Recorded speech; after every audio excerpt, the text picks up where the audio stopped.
ابتدای پیغمبریش جناب پیغمبر در قد کوچه برآمد، دید که یک پیرزن خیلی سال رفته، قامت چنگ زده، یک عصای در دست دارد، در دستش یک خلطه گندم برداشتش نمیتونه پوش کنه، در زمین کشان کشان میبرش.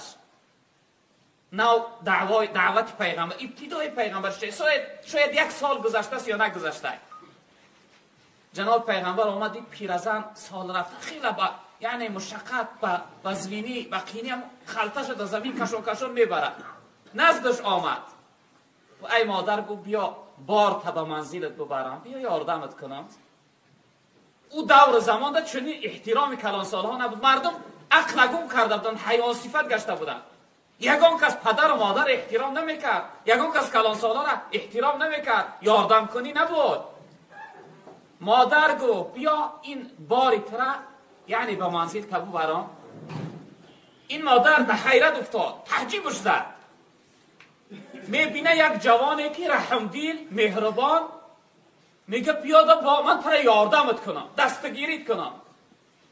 این زن به حیرت افتاد، مرحمت گفت فرزندان بیا من یاردم کن. جناب پیغمبر خلطش پوش کرد، همراهی این زن صحبت کرده تا پسی در زن رفتن. زن پیرانسال وقتی در پسی درش رسیدن گفت فرزندم بس اینجا بگذار خلطمه، دوامش خودم میبرم. جناب پیغمبر گفت نه مادر، این خیلی وظیفه است. گفت جای انجام خونه در جایی که در جای همون آردا و گندمات بگذارمش. میگه این زن نشان داد، جناب پیغمبر گذاشت. زن گفت فرزندم، گفت تو خیلی جوانی رحمدیل بودی، جوانی دیرسوز بودی. در دور زمانی ما چنین جوان وجود نداره، یک معجزه هست.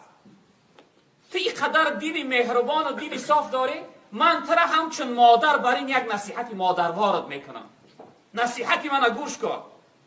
این زن نشناخته جناب پیغمبر کی است، نصیحتی من گفت فرزندم گوش کن. گفت چی میگوی مادر؟ گفت فرما. گفت در مکه به نام محمد گفتنی شخصیت برآمده دعوای پیغمبری داره، وای دیوانه هست، وای جادوگر است، وای دروغگو است. یکی دردامی همونه افتی فریبت کنه دین بابی و اجداد تا ترک کنی در دین همون بدرای.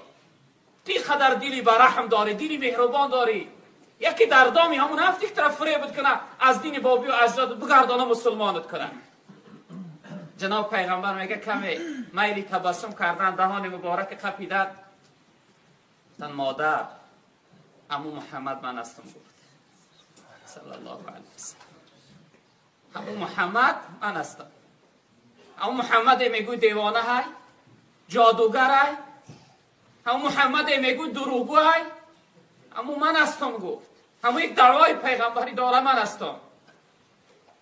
مادر وقتی میگه چیزا شنید، در اصل یقین کرد که این یعنی اخلاق نبوت و رسالت است، عنیق کرد که این شخصیت رحمتا للعالمین است و فرستادشته الله رب العالمین است. زن میگه دیگر بیست و بیست خوچه خبیده نتوانست. گفت اشهد ان لا اله الا الله و انک رسول الله، شهادت میتونم که غیر از خدا دیگر خدای وجود نداره و تو پیغمبری خدا هستی. غیر پیغمبر دیگر کس نمیتوانه که اخلاق داشته باشه. این اخلاقی تو اخلاقی ملکوتی هست، اخلاقی آسمانی هست. ذات تو را تربیت کرده است که در اصل مربی واقعی و حقیقی است. وقتی که اخلاق جناب پیغمبر دید دشمن است، در ابتدا تحقیر میکنه، بد میگوید، جادوگر میگوید، دروغگو میگوید،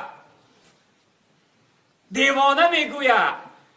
اما وقتی که اخلاقش میبینه تسلیمه که جانش فدا کنه، راضی هست که همه یعنی هستی و دارندگیش فدا کنه. برای چی برادران عزیز ما اخلاق محمدی نداریم؟ برای چی که ما رنگ سر صورت پیغمبر بزرگوار صلی الله علیه و سلم نداریم؟